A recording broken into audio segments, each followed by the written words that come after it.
No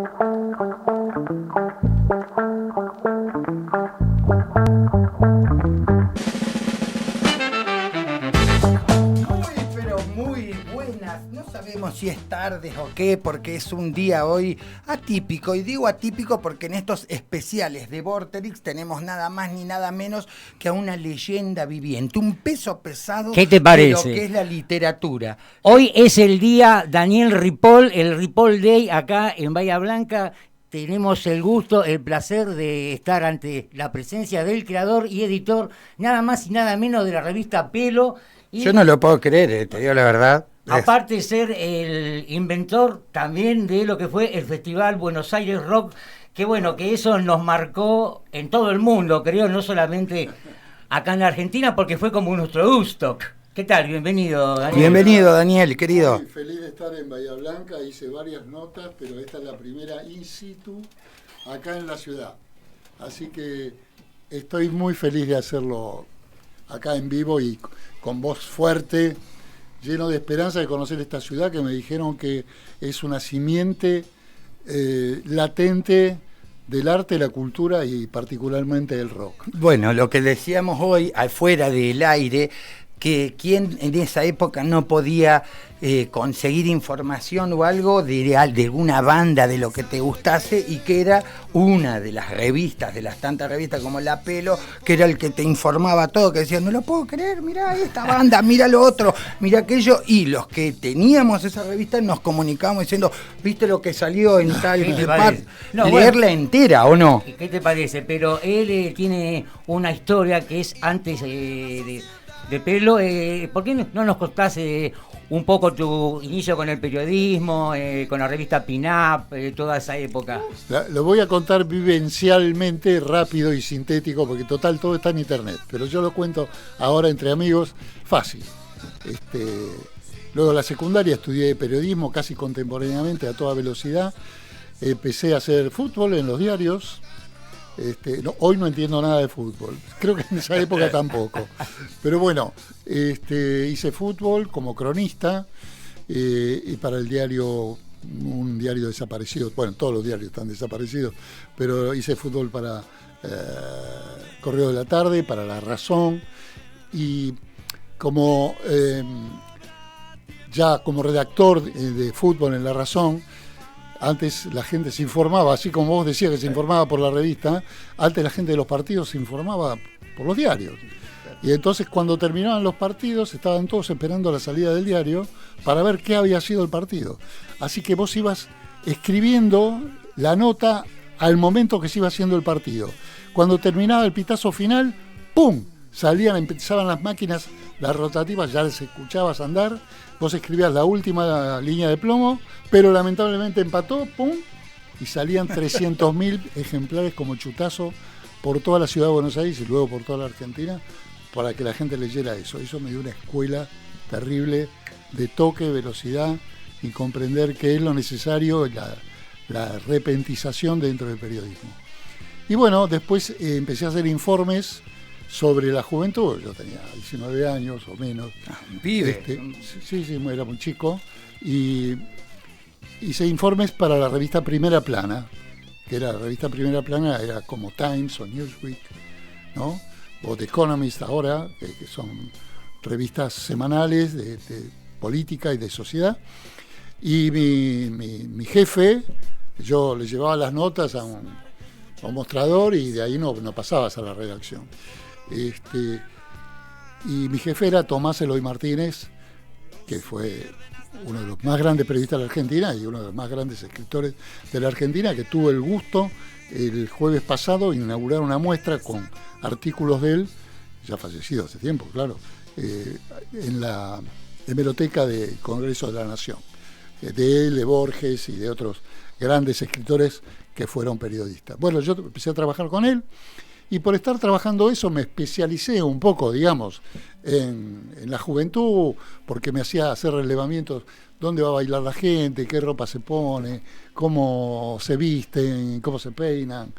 Así que a fines de los años 60 yo estaba haciendo ese laburo para la revista, y por esa razón una señora que había sido directora del Pato Donald la echaron y dice, bueno, con este dinero voy a sacar una revista para jóvenes pop, una revista divertida. Y yo voy, porque me mandaron a llamar, y la tipa me tomó al instante, me dijo, bueno, ok, usted va a ser el secretario de redacción. Y yo la hice, una revista pop, durante los primeros números, la revista fue Pin Up, que vos la debes conocer. Claro que sí. Bueno, que creo que de ahí también te terminaron echando por ser demasiado rockero, ¿puede ser? ¿Algo así? Sí, pero te cuento la evolución. Esta misma señora, 2 años después me echa, con justa razón, porque yo vi que esa música pop, que era la música hoy impensable y que ya no tiene historia alguna, que era la música de historia tipo Club de Clan, es decir, la música industrial pergeñada por las compañías discográficas y no por los artistas y los autores, que fue lo que representó el rock. Entonces yo fui empapándome de eso, intercambiando ideas con ese grupo que éramos 20 tipos en el Instituto de Itela. ¿Y quiénes éramos los 20 tipos? Los pibes de Box Day, los de Arcoiris, los Spinetta, Molinari, Del Guercio, que es íntimo amigo mío hoy mismo, Manal, Jorge Álvarez y muy pocos más. Éramos 20, 30 tipos que estábamos ahí a lo loco, munidos de velocidad y de creatividad, como eran los fines de los años 60. Por supuesto, bajo la dictadura de turno, no me acuerdo quién era, Onganía, ya no me acuerdo quién era. Y bueno, y yo fui advirtiendo que la mano cambiaba por el rock. Y en ese disco que vos estás pasando, todavía hay una confluencia de rock y pop. Claro que, bueno, vamos a aclarar eso, que la música que está sonando de fondo es parte de la banda sonora del Buenos Aires Rock del año 83. Ah, ahí se está pasando, pensé que estabas pasando No. Underground. Acá no tenemos. No, pero esto ya es mucho posterior, es como 3 años. No, ese está bueno, para vos me escucharlo, preguntaste al principio. para Bueno, escucharlo y bueno, un entonces, más para adelante. como yo, con todo hice el primer festival de rock grande al aire libre de la Argentina, que fue el Festival Pin Up, 2 meses después de Woodstock. Juro por mi madre que yo no sabía que Woodstock existía. Te iba a preguntar eso, porque por esos años, bueno, Argentina estaba casi unida contemporáneamente con las cosas grosas que estaban pasando. Bueno, vos pusiste el ejemplo, Woodstock allá y acá, festival. Pero te acabo de decir que yo no sabía. Bueno, pero eso... Pero eso ¿por qué? Tiene una explicación. Hasta la misma música estaba muy emparentada, casi simultáneamente con lo que estaba pasando por otro lugar. Intelectualmente, más que simultáneamente. Yo creo que la clase media argentina y sus hijos, que habían ido todos a escuelas secundarias, que todos habían estudiado, crearon una base muy importante que no solamente quería informarse de todo, porque estaba reprimida por los militares y por una sociedad pacata, que esa juventud de los 60, que también era el teatro argentino, que también era la plástica argentina, estábamos todos juntos. Titela, ¿no? Claro, yo soy muy amigo de Marta Minujín y de Marta de todos nosotros. Tengo cuadros de ella en mi casa.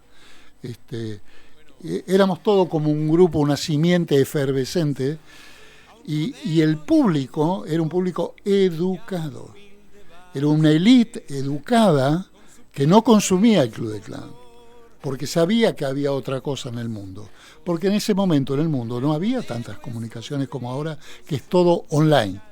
Claro, vos igualmente viviste todo eso, viviste todo lo que no era online, vos viviste todos los cimientos, las bases de todo lo que decías vos, que terminabas de dar una noticia de que pase y ya la estaban imprimiendo, ya la estaban sacando porque la noticia ahí era fresca, era otra vida. Tan fresca, bueno, yo ¿sí? de todos modos, en mayo de 1970, yo viajo a Estados Unidos y a Europa por 2 motivos.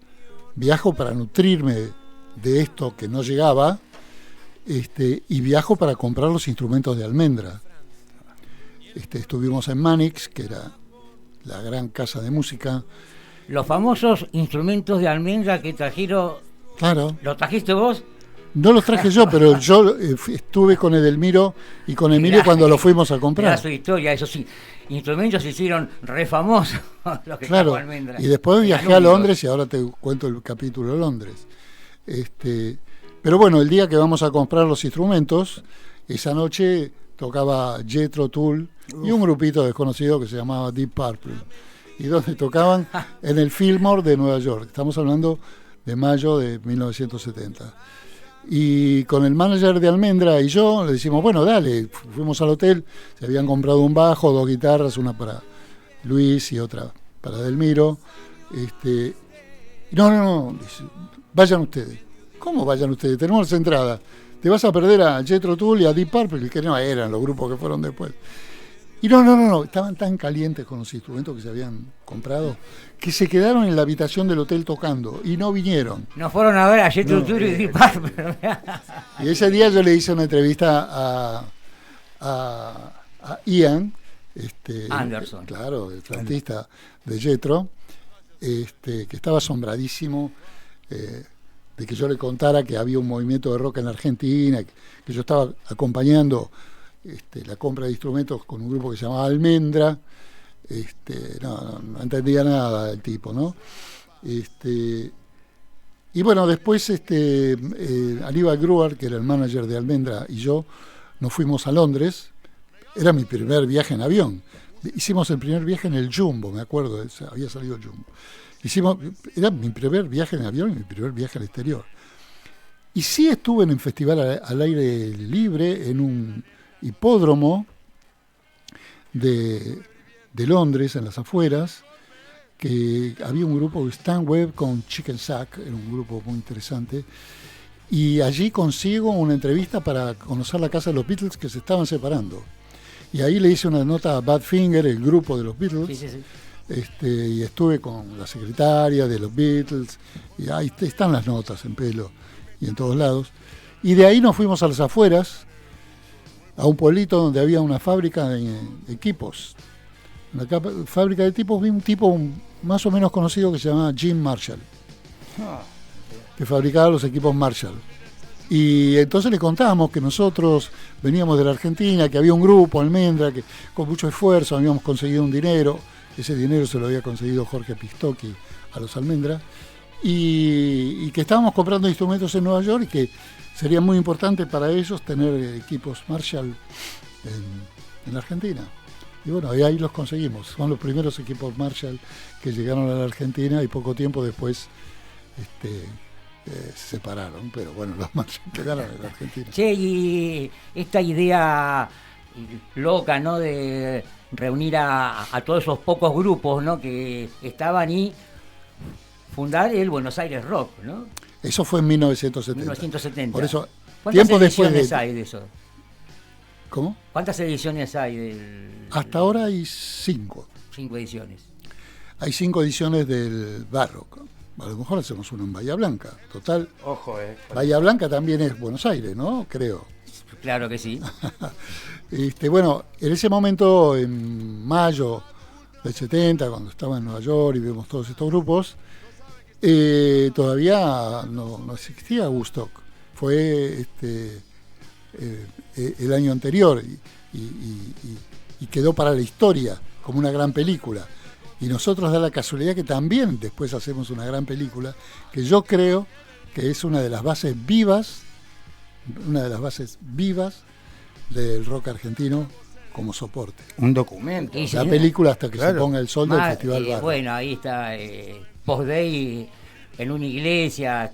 Exacto. Hay cosas increíbles ahí Picado, en esa Molinari, y es el videoclip, Color Humano. Bueno, es el videoclip de la historia del rock argentino. Por eso digo, si no hubiera existido ese videoclip gigante, ese documental, no habría la referencia y el soporte que hizo famoso al rock nacional. Te cuento una cosa, yo saqué revistas en Brasil también y en España también. Y estando en una redacción en Madrid, se ve que un tipo me googleó en el año 2000 y me dice, pero hombre, ¿tú eres el Ripoll del Festival Barrock? Y digo, sí, soy yo, no lo podía creer el tipo. Porque para ellos todas las cosas que pasaron en la Argentina, que fueron siempre primeras en Iberoamérica, donde se habla castellano, porque el idioma es castellano, no es español, donde se habla castellano, todo lo que hicimos nosotros fue anticipación. Y bueno, Aquelarre, Morris, bandas que fueron a España y tuvieron éxito allá. Sí, éxito relativo, porque esos países todavía no habían llegado a la cultura rock. Eran era como el Cámbrico del rock, eran como el jardín de infantes del rock, porque en España, en México, en Colombia, en todos los países donde se habla castellano y hay cultura hispánica, no había cultura general. Esa es la diferencia con el rock nacional. Esa es la diferencia con el público que es tan importante en la Argentina, que permitió el desarrollo de una música intelectual, de nivel intelectual, de compromiso lírico, porque está todo muy escrito, con mucho nivel poético, porque había un público educado. Y ese público educado le dijo a los artistas argentinos, o sirvieron en esa complementación, en lo siguiente: que ¿dónde se escuchaba música antes? En las discotecas, en los carnavales, en los clubes, en los bailes. Viva la vida, viva, sanata, sanata. Cuando salió Almendra, cuando salió Box Day, Papo, Letras. Qué poesía que había ahí. Claro. La gente que hizo, te voy a escuchar sentado. Y empezaron a producirse los recitales. La gente pasó de escuchar música parado y bailando a sentarse y escuchar. ¿Qué es eso? Arte. Lo otro era subproducto de la industria del disco, de la industria del espectáculo, a lo que se opuso este movimiento, con estos jóvenes del rock y estos jóvenes editores, porque yo me la banqué de ser una revista independiente y crítica, cuando todo el periodismo en la Argentina era complaciente. Aún hoy, ya el periodismo ahora es todo complaciente. Basta escuchar los canales de aire, los canales de cable, todo complaciente, todo arreglado, está todo bien, o con uno o con otro. Nosotros éramos totalmente independientes. Y nunca transamos una nota, nunca transamos una tapa. Nosotros sacamos la primera tapa de Los Redonditos de Ricota, que no le daban nota a nadie. A nadie, era una época que Los Redonditos por eso hicieron también todo ese mito, gracias a eso, a que se ocultaban, y Pelo lo logró. Me viene muy bien que vos lo recuerdas, así es un tercero y no yo mismo. ¿Y por qué salió la tapa de Los Redonditos? Porque nosotros jamás nos corrompimos ni nos vendimos, como ellos. Pero ellos venían de estar así como... ¿Cómo fuere? Bien under. Éramos independientes. No, under nosotros no fuimos. No, de hecho no, porque se masificó un montón la... Porque si vos no vendés una revista, ¿qué haces? ¿La regalás? No podés. ¿De qué vivís? Lo mismo que cuando un músico toca en un escenario. Tenés que pagarle la entrada. Sí. No tenés que pedir que te regalen la entrada o que te regalen el disco, porque el músico tiene que vivir. Vivimos dentro del capitalismo, no nos hagamos los hippies. Entonces, esa es la diferencia entre el under. Porque under para surgir, pero después los Redonditos cobraron más que nadie en todo el rock argentino. Y ahora Fortuna. Con la edición de los discos que va a haber, de los en vinilo, van a salir ahora, ahí sí que se van a capítulo posterior. Más de plata. Retomo lo que estaba explicando para que el público no se pierda el hilo. Te estaba explicando por qué Los Redondos salieron con nosotros y no con otros. Porque teníamos esa condición y ellos lo sabían. E hicimos la tapa. ¿Qué dijo el diario progresista, página 12? El diario progresista de izquierda, página 12. Que Los Redondos nos habían pagado para salir en la tapa de la revista. ¿Sabés qué? Le iniciamos una demanda. Yo y Los Redondos, juntos. Y tuvieron que pedir disculpas. Así que eso, acá te pagan de derecha, te pegan de derecha y también te pegan de por izquierda. Así fue lo que pasó con los milicos y los movimientos guerrilleros en los años 70, donde nosotros, los del rock, los de la expresión del arte, fuimos el fiambre del sándwich, estábamos como fiambre en el medio. pero fuimos nosotros los que ganamos. Nosotros fuimos los que trajimos la democracia. Y nosotros somos los que seguimos acá en pie, como música y como identidad cultural argentina. No todos los otros. ¿Sabes por qué? Por una cosa. Porque lo que perdura es el arte, no la política. Si yo te pregunto a vos, por ejemplo, te pregunto nombres del Renacimiento, ¿qué vas a decir? Miguel Ángel, Leonardo, Tiziano, el Dante, ¿no? Exactamente. Y si yo ahora te pregunto quiénes eran los políticos de ese momento, ¿vos qué me decís? Papa. Nada. Claro, Papa. Nada, ni sabés el nombre del Papa. Algún Onganiza. Nada. Algún Lanús. Bueno, ¿esto qué es lo que demuestra? Que lo que perdura es el arte. Sí, Sí. es verdad, vos hablás de cualquier Sí, banda, sí. nombre de un músico y de así, tal cual, el otro, en cambio los otros no. Igualmente de toda la rama del arte. El arte en toda su rama. Sí. Porque nosotros no tenemos que creer que el arte, por ser popular, y el rock, por ser parte de una música que se supone que es también popular, es un arte menor. Lo que pasa es que la música está en riesgo de ser un arte industrial y manejado, como volvió a ser ahora, que ya no estamos más lo que éramos los independientes, y ahora hay grandes empresas que manejan muchos grupos. Y, por ejemplo, antes una revista de rock, ¿cómo se llamaba? Pelo. Pelo, tal cual. ¿Y ahora cuál es la revista de rock argentina? ¿Cómo se llama? Rolling Stone. Sí. ¿Qué te parece? Bueno. ¿De dónde viene Rolling Stone? De Estados Unidos. No es de- Te hago otra pregunta. ¿Cómo se llama el festival que él mostró? Barro. Sí. ¿Y ahora cómo se llama el festival donde van todos? Lollapalooza. Lollapalooza. Tal cual, ¿Te das tal cual. cuenta? Bueno, ¿Te das ahí hay perdóname, otra gran perdóname, coincidencia. ¿te das cuenta de lo que pasó?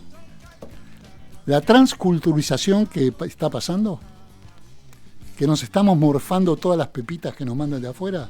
Por eso estoy acá en Bahía, porque me dicen que acá hay un movimiento de rock genuino, nacional, provincial y de la ciudad del sur.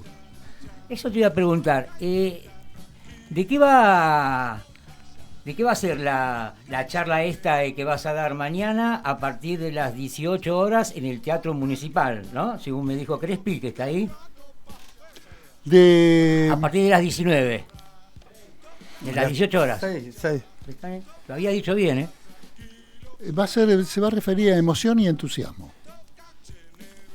Si me piden anécdotas les voy a contar algunas, pero yo lo que enhebro es arte, cultura, emoción y entusiasmo.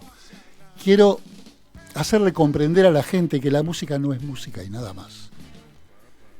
Que no es seguir a una banda de rock por todos lados. Y que el propio artista de rock tiene la misión, como artista, de elevar la puntería. Y otro de los grandes columnas que tuvo nuestro rock argentino es que se juntaron varios pilares fortísimos que pusieron la vara muy alta desde el principio. Uno de ellos, Spinetta. Una vara musical muy alta, que fue Lito Nebbia. Un guitarrista excepcional, que fue Papo. Se dieron todas las condiciones de personas que elevaron la vara cuando en otros países el rock ni siquiera tenía identidad propia. España, como digo siempre, México, Colombia, Chile, Perú, lo que quieras. Y que todos ven con veneración al rock nacional, que fue el primero que cantó en su propio idioma. Preguntémonos por qué cantamos nosotros en español. ¿Por qué cantamos en español? Porque teníamos algo que decir.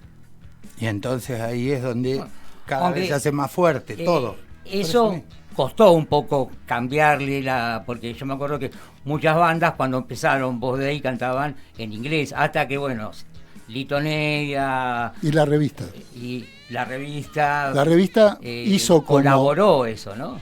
Claro, la revista tuvo algunas bases fundamentales, porque yo estaba con ellos todo el tiempo. Que una innegociable era cantar en español. Pero cuando vos cantás en tu idioma, en el castellano, te expresás con tus propias ideas. Y este movimiento, la clave de este movimiento, es letra y música. No cantaban canciones en inglés de otros y no cantaban canciones de otros, cantaban canciones propias. Es decir, se las jugaban, fueran buenas o malas. Hay muchas canciones malas en los comienzos del rock nacional. pero también hay muchas buenas, pero tienen todas la virtud de ser letra y música, obra del propio cantautor. Esas son las claves. Bueno, de todas estas cosas voy a hablar aquí en Bahía Blanca. No vengo a contar anécdotas, vengo a contar cuál es el sustrato de lo que hemos creado como una cultura argentina, un ADN argentino, que es innegociable y que después de, por ejemplo, la revista Pelo hace 25 años que no sale, o 22, 23. Y sin embargo estamos acá, hablando. Tal cual. Y todos los músicos de rock tienen 70 y 80 años, pero siguen tocando. Tienen que ir a verlos, ¿sí? Porque todos nos llenamos la boca hablando de los patricios del rock, y cuando hacen un recital van 200 personas. Pero cuando viene el tipo de Pink Floyd, van 300.000. Claro, eso ya es... Entonces, ¿cómo es el asunto? Somos hipócritas como público argentino, ¿no? Igual yo digo algo, Daniel, que es algo que lo tengo muy grabado. Vos sos consciente de que a través de la revista lo que lograste también es despertar a otros músicos nuevos. ¿Por qué? Porque la revista lo que hacía era informar y esa información que no nos llegaba de ningún lado, pero sí a través de la revista, hacía que vos puedas tener una letra que no la podías tener si en el librito de adentro, en el sobrecito, no la sacaba la banda o algo. Había mucha, atrás de todo esto, mucha magia, y esa magia se fue contagiando, yo creo, en toda la sociedad, porque todos empezaron a decir, mira, en la revista conocí que existe un lugar que se llama Paracultural, ¿cómo estará? ¿Estará bueno? ¿Podré ir ahí? ¿Quiénes son las gambas al ajillo? ¿Qué es esto? Porque no solamente era rock, sino también era todos los movimientos que se mezclaban ahí, y que vos desde el interior empezabas a decir, che, esta revista me está informando, y la querías, la veías ahí colgada y era como, conozco muchos que hasta se las chafiaban de los kioscos, hacían lo que sea para tener esa revista. Y hoy en día vos, fíjate que venís acá y tomás conciencia de que hay millones de personas como nosotros y otras generaciones que las leen ahora, que dicen, esto es historia pura. Vos sos consciente de esa cosa tan linda que armaste para todos los que vinieron después. Gente, qué sé yo, no sé, por decir, los Brujos, leyeron una vez la Pelo y dijeron, me gustaría tener una banda, ponele, por decir. ¿Vos has hecho eso? ¿Has sido Claro, soy absolutamente consciente de todo eso y hago ensayo de eso. Escribo sobre eso, y por esas razones estoy en la Biblioteca Nacional, y me llamaron... La colección oficial de la revista Pelo la tiene la Biblioteca del Congreso, y por esa razón han venido universidades del exterior a analizar la revista, y por esa razón también la Universidad de Quilmes la tiene toda digitalizada, que ustedes pueden, eso cualquiera te iba a preguntar, es lo que estoy diciendo, es decir, cualquiera puede verla absolutamente. Pero esto que vos estás diciendo, también vuelvo al público y vuelvo a la cultura. Si vos no lees, sos un bruto, no sos ni ciudadano. Hay que leer. Y la Argentina leyó. Era un faro en el mundo, porque tenía la mayor tasa de lectores per cápita del mundo hispánico, de lectores por diario, de lectores por revista y de lectores por libro. ¿Y esto qué genera? ¿Por qué no se desarrollaron los otros movimientos de rock del mundo? ¿Por qué la juventud de otros países de lengua castellana llegó 10 o 15 años más tarde y veneraron al rock nacional? Porque al tener vos un documento escrito y ser un público lector, vos te cultivás. No es que solamente escuchás, te cultivás, y como vos bien dijiste, lees, entendés la portada, entendés la letra, o tratás de entender la letra de un Luis Alberto Spinetta, ¿no? O entendés la metáfora de un Charly García, o, siguiendo en el tiempo, las maravillosas letras de Cerati, ¿no? Son todos topes de gama, niveles muy altísimos que responden a la cultura, no a un azar de que uno era bueno, que el otro era buen guitarrista, no. Todo es como un magma cultural que va haciendo sus cosas. Y cuando vos tenés un lugar para leer, te construís con movimiento, y te lo demuestro rápidamente. La Biblia no se divulgaba, los católicos la tenían escondida, con los monjes escribiendo y la guardaban. No se la daban a leer al pueblo le daban la figurita. Pero vino un tipo que se llamó Gutenberg y dijo, si yo saco la Biblia, la vendo. ¿Y sabés qué? Se acabaron los incunables con Gutenberg. Y la vendió. ¿Y sabés lo que pasó? El cisma en el catolicismo. Nació el protestantismo. La mitad del continente europeo se dividió. ¿Y sabés por qué? Porque leyó. Y el movimiento de rock nacional tuvo su Biblia. Por eso, en este momento yo tengo una exposición que está dando vueltas por el país, pero en este momento está en la dirección, qué honor, ¿no? Dirección Nacional del Derecho de Autor. Vos vas a registrar tu obra literaria, tu música, tu letra, lo que sea, y ahí está la muestra de la revista Pelo.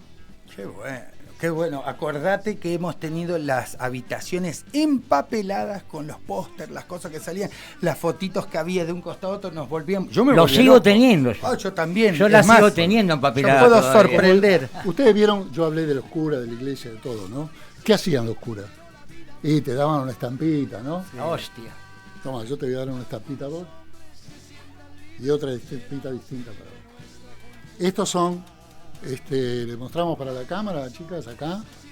Estas son adhesivos que, mirá vos, que la Biblioteca del Congreso de la Nación hizo cuando hicimos la mega exposición de la revista Pelo y al rock nacional en el año 21, y hacen estas cosas para divulgar la cultura argentina. Qué alegría. Vos sabés que yo tengo un montón todavía. Tengo muchísimas. Esto es... Es como un chiste, pero sí, pero bueno, ¿sabés cómo? Esto queda acá en el corazón. Esto es una locura. Esto es una locura. Pensar que estas tapas uno las daba vuelta, las miraba, tenía las páginas que tenía color, te volvías loco. Todos los lectores se recuerdan una tapa en especial. Cada uno tiene la suya. Todo esto tiene que ver con lo que Tengo la estamos de Sumo, escuchando acá. Por ejemplo, a ver, aumentá un poquito el volumen para todo esto que hablaba vos de la cultura.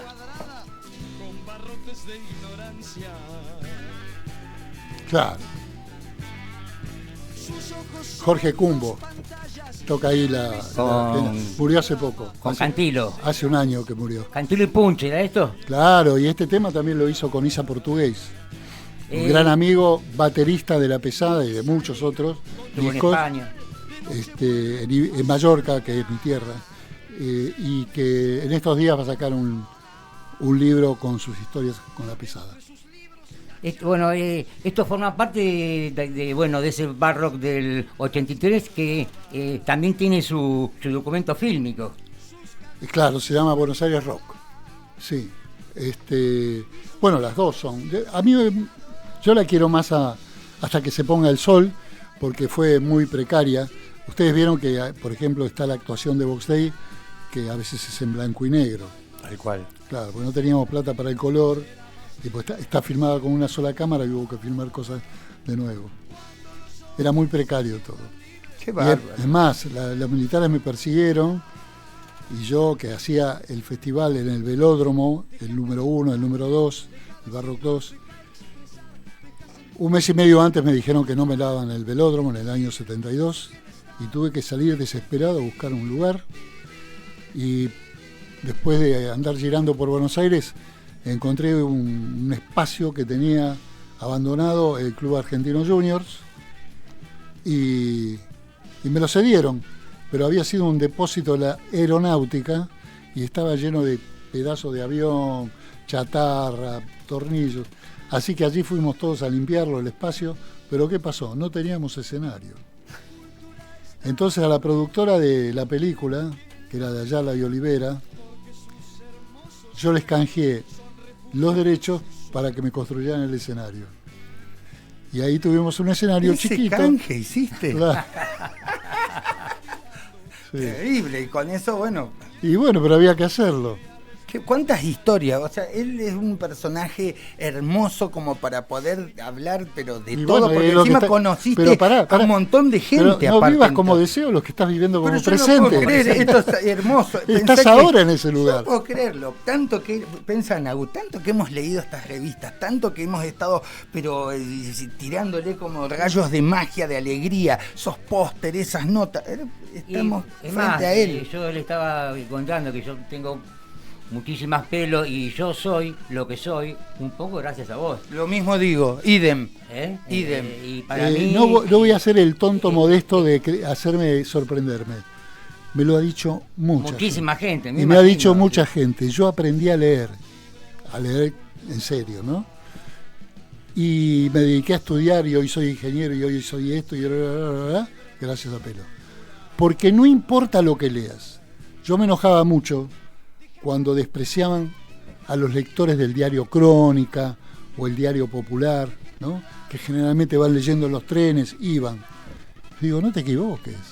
El tipo que va leyendo Crónica o el diario Popular es el intelectual del vagón, porque la mayoría no lee nada. Entonces, leas lo que leas, aprendés a leer. Aprendés a leer. Eso es lo que ha hecho en muchos músicos, El artistas. rock argentino está basado en la lectura. El rock argentino se bancó un disco que se llama Artaud, porque hubo un músico que leyó la obra de Artaud y le dedicó un disco completo que hoy es el disco más votado por todos los críticos de la Argentina como el mejor disco que salió en este país. El Artaud de Luis Alberto Spinetta, que salió como Pescado Rabioso. ¿Vos sabés lo que es para un pibe de 21 años que le vengan a hablar de Artaud, que es un escritor de culto que solamente conocen las élites de Europa y algunas de América Latina? Ese es el nivel del rock nacional, ese es el nivel que tenemos que propender, respetar y cultivar. Y por esa razón estoy acá, para hablar de eso. Bueno, vos que has sido siempre un gran editor de libros, y Jorge Álvarez, ¿no? Que bueno, que mi editó amigo, a Aquino, a Walsh, todo ese periodismo. Muy bien, claro. Jorge Álvarez se inició como editor, un gran editor con mucho olfato para editar, editó toda la generación que surgió en los años 60 y que formó parte de la modernidad también.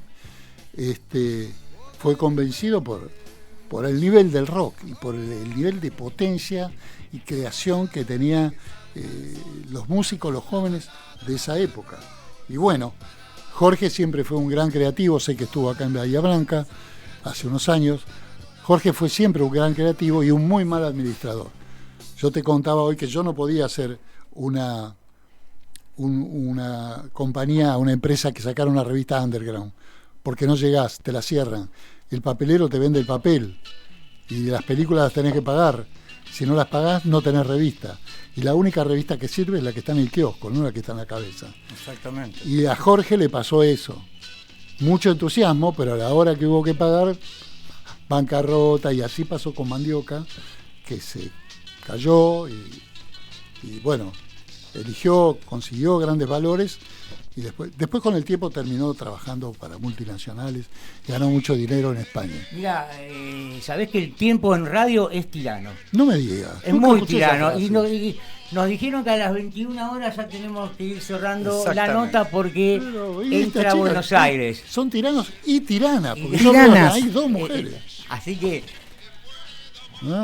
Bueno, lo nombramos a Mandioca, Jorge Álvarez, estás vos, me parece indicado para ir cerrando pintar underground de Mandioca histórico, el underground de Mandioca, bueno, y darte un sincero abrazo de parte nuestra, mía, Víctor. De corazón, la verdad, muchísimas gracias. De la radio, gracias. por supuesto, es un orgullo haberte tenido acá en Vorterix. Espero que esto no sea una semilla, sino realmente que sea una bomba, que explote si alguien la pisa, porque hay que transmitir estas verdades y estas esencias de lo que significa el rock nacional, no solamente adherir al rock nacional, entender el porqué, y el porqué nos tiene que enorgullecer como pueblo y como generaciones. Y además saber una cosa, que el pasado se modifica todo el tiempo, y que no hay que despreciar a los jóvenes de hoy, hagan o no hagan rock. Porque a nosotros, en esa época, los tangueros nos despreciaron, siendo que nosotros proveníamos del tango y está lleno de tango. Así que no hagamos lo mismo con los chicos que hoy hacen rap, con todas esas historias, los Paco Amorosos de la vida, los Catriel, los Woz. No hagamos lo mismo. El rock no tiene que ser una cárcel, es una plataforma de lanzamiento. Qué bárbaro, te queremos agradecer un montón. También a Cristian Crespo, que es mi gran amigo, bueno, un el genio. Barrock 5. Gracias a él también nosotros en la ciudad podemos tener gente de esta magnitud como vos. La verdad que él está destinado a hacer una revolución cultural en esta ciudad. Y lo logro. ¿Te puedo dar la mano? ¿Cómo no? ¡Ay, qué alegría, amigo! Muchas gracias por esto. Y bueno, agradecer también acá a toda la gente de Vorterix que hizo posible que este Muy día, bien. en este horario, con todo este temporal que había, has venido vos a tirar con Otro todo. temporal. Otro temporal sos vos. El Gracias. Ripple Day. El Ripple Day. Gracias, Dani. Muchas Muchas gracias. gracias, Y un gracias placer por enorme. esto. Gracias. Estoy pontificado ahora. Sí, claro, ahora están todos evangelizados.